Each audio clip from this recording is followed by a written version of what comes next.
am back with my new vlog.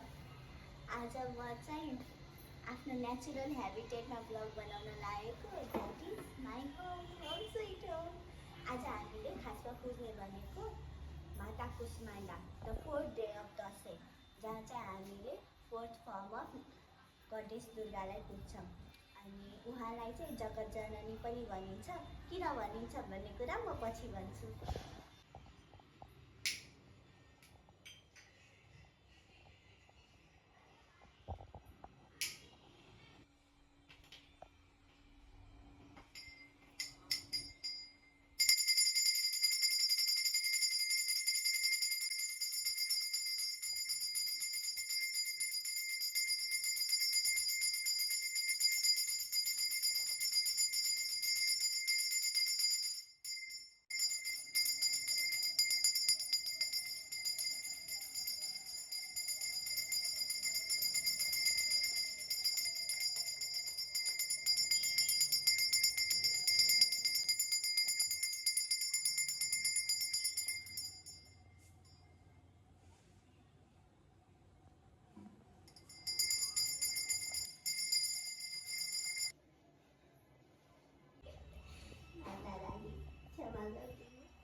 So back to the topic guys, मैले अघि भनेको थिएँ कि म पछि भन्छु।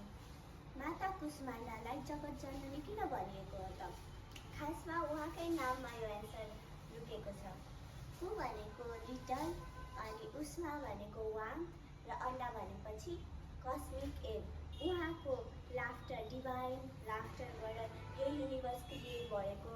उहाँ चाहिँ सनको कोरमा रिसाइड गर्नुहुन्छ भनेर मानिन्छ। त्यसैले उहाँलाई माता कुष्माण्डा जगत जननी पनि भनिएको हो। अर्को कुरा चाहिँ उहाँबाट के सिक्न सकिन्छ भनेपछि to radiate positivity and warmth around your surrounding. That's all for today guys. Bye bye, take care and like, share and subscribe guys. That's all.